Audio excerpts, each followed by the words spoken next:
Bonjour, salut, bienvenue dans un voyage dans le temps avec et pour la famille. Allons voir aujourd'hui comment découvrir beaucoup de choses sur notre histoire familiale. Maintenant, nous voyons comment nous pouvons protéger notre histoire familiale et la partager avec les autres. Et pas seulement ça. Nous allons parcourir un peu l'histoire de l'institution qui représente ou qui est Family Search et voir qu'est-ce que c'est ça de notre célèbre arbre familial de Family Search. Ensuite, nous récapitulerons ce que nous faisons et ce que nous proposons. Bienvenue. Comme vous peut-être le savez, Family Search est une organisation d'histoire familiale à but non lucratif dédiée à connecter les familles de toutes les générations et en même temps, il s'agit de la plus grande organisation d'histoire familiale au monde. Les services fournis sur familysearch.org sont gratuits et donnent accès à des archives historiques, à une communauté qui construit un arbre public ouverte et offre une opportunité de bénévolat, un stockage en nuage aussi pour le souvenir de la famille et avec des applications mobiles et plus encore. La Société géologique de Utah, ça a été le premier nom que Family Search a eu, qu'on a été fondé le 13 de novembre de 1894, a commencé comme une humble société d'histoire familiale. Il y a plus d'un siècle, et maintenant, il s'agit d'une organisation mondiale, j'insiste, qui continue d'aider des millions de personnes à établir des liens familiaux inspirants. Aujourd'hui, Family Search, c'est le nom de l'organisation, a déjà 125 ans, presque 126 ans, presque maintenant, et c'est une organisation internationale qui est reconnaissante d'avoir joué un rôle dans la montée fulgurante d'intérêt des consommateurs pour l'histoire familiale et d'aider à enrichir la vie des millions de personnes d'une manière qui n'était pas prévue à l'origine. Il s'agit ici, que vous pouvez voir dans la diapo, d'une photo du premier Rootstech jamais tenu ici à l'Europe, à Londres, en octobre 2019, et qui a été prévu cette année pour être à nouveau à Londres, mais avec les conditions actuelles, il ne sera plus possible. Mais nous aurons le Rootstech Connect à Salt Lake à février, entre le jour 25 et 27 février de 2021. Et maintenant, je vous montrerai une vidéo de quoi ça s'agit de Rootstech, d'accord? Ça, c'est une petite vidéo de l'aventure à Londres.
OK. Et maintenant, ici, dans la diapo que se trouve dans l'écran, il s'agit un voyage dans le temps.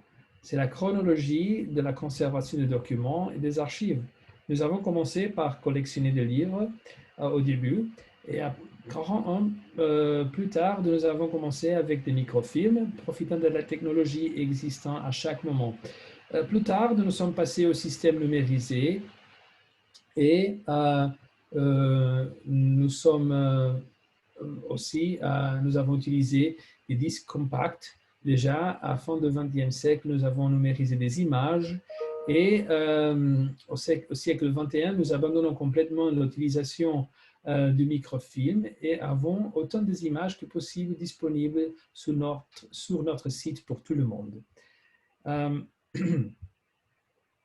Et aujourd'hui, nous avons tout ça, toute cette activité de notre site et disponible, des ressources disponibles pour tout le monde pour visiter par exemple nos centres d'histoire familiale, qui y a plus de 5000. Nous avons des milliards de documents consultables et des images en ligne. Et ça, c'est une activité qu'on trouve chaque jour, jour après jour, sur notre site d'Internet, et pas seulement.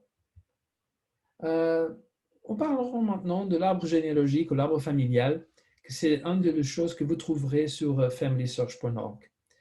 Cet arbre familial est différent des autres arbres sur l'Internet. Family Search propose un arbre de code ouvert, open source en anglais, mais savez-vous quel pouvoir cela a pour vous en tant qu'un historien de la famille? Family Search et nos partenaires aident avec succès les gens avec leur histoire familiale. Et la collaboration de tous ceux qui travaillent ensemble peut être très puissante. Ensuite, découvrons pourquoi Family Search a créé un arbre public et on va voir les aspects uniques qu'il y a à offrir à tout le monde. L'histoire familiale devient encore plus puissante lorsque nous comprenons comment nos ancêtres se sont liés à nous et aux autres.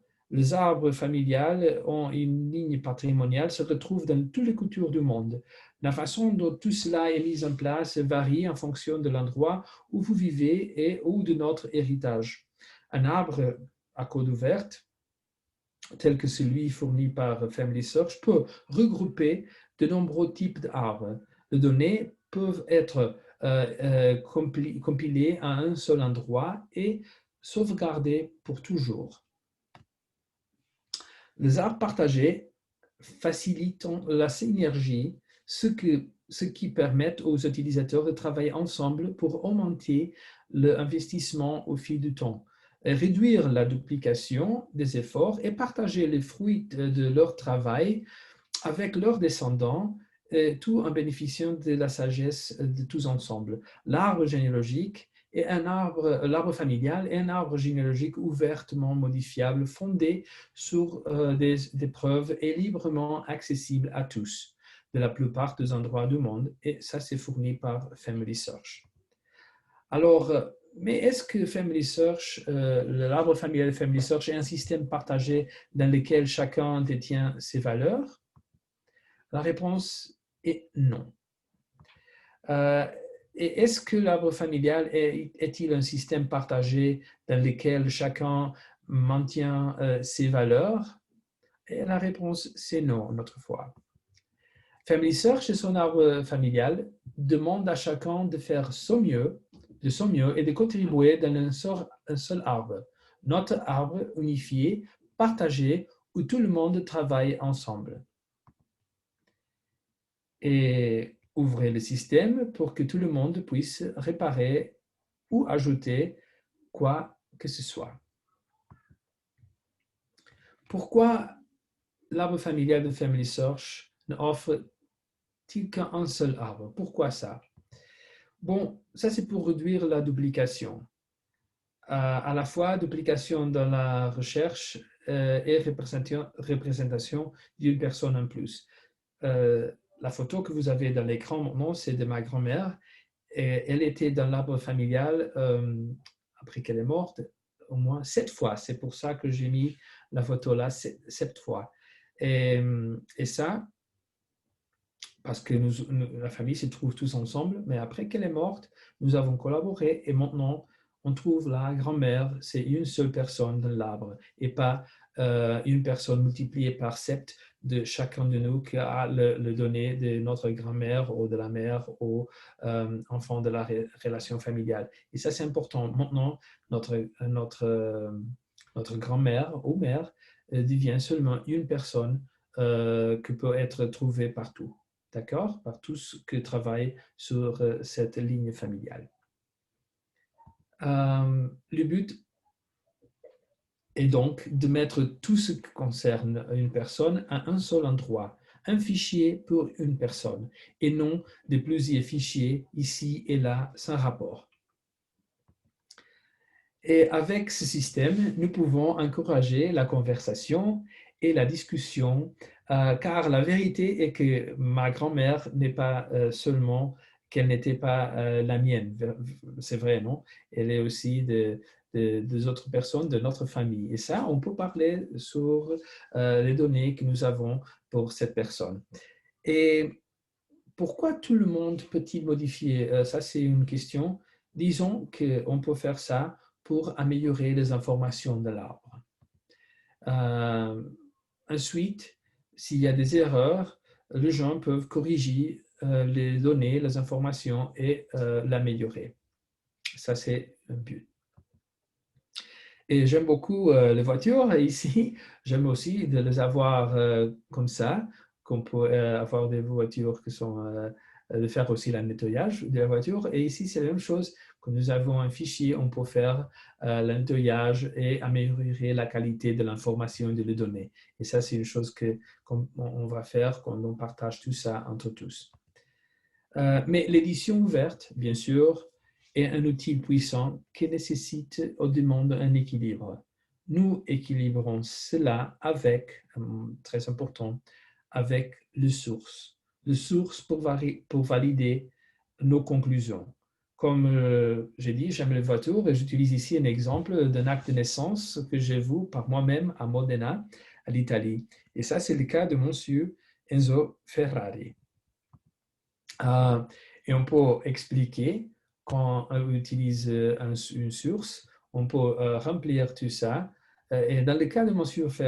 Enzo Ferrari, il a toujours dit qu'il est né le 22 février, mais il semble qu'il soit né le 18 février, mais il n'a pas été enregistré ce jour-là parce que son papa n'était pas chez lui. Et peut-être, c'est une histoire orale de la famille, etc., mais il faut le noter et avoir des sources pour faire la validation de cette information. Et c'est pour ça que j'ai utilisé cet exemple. OK? Alors, bien sûr, et de cette façon, on peut également recevoir des notifications en cas de changement sur un ancêtre fait par des autres personnes. Et bien sûr, il existe également un journal des modifications, comme des anneaux sur un tronc d'arbre, qui enregistre les modifications et cela vous permet de les annuler aussi. Il ne faut pas avoir peur de travailler ensemble. Nous savons que tous ne sont pas des menuisiers qualifiés. Certains ne sont bons que pour transporter du bois, tirer de clous ou simplement balayer le sol. Mais lorsqu'on travaille ensemble, nous pouvons faire des choses incroyables. Le résultat sera très joli de voir. Et aussi, les sources sont importantes pour valider les conclusions et réduire le changement potentiel provenant des autres pour faire des modifications. On vous invite à rejoindre nous ici sur l'arbre familial de Family Search, l'arbre de tout le monde. On vous invite à participer à une révolution généalogique familiale pour faire des choses différemment. Dans un endroit où nous pouvons tous travailler ensemble, mais comment pouvons-nous le faire? Bon, on peut utiliser des outils, on peut utiliser familysearch.org, on peut voir tout ce qui se trouve là d'une façon gratuite. C'est un lieu virtuel qui vous accompagne et qui vous allie où que vous soyez. C'est un site virtuel qui vous permet de faire l'histoire de votre famille avec la puissance d'un doigt. On peut utiliser une tablette, un téléphone portable, un ordinateur, et ça, il y a une opportunité pour chacun de nous. Je vous invite à l'utiliser. Je vous invite à voir comment faire tout ça, à chercher nos logiciels sur le portable, l'arbre familial, les souvenirs, et voir de quoi ça s'agit et l'utiliser bien et à partager avec tous vos résultats. Et maintenant, pour finir, je vous montrerai une petite vidéo que j'espère qu'on peut que va aider à comprendre de quoi s'agit ça de l'histoire familiale.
Et merci.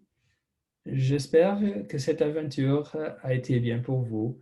Et si vous avez des questions, vous pouvez aller sur notre site et voir si on peut les répondre. À la prochaine.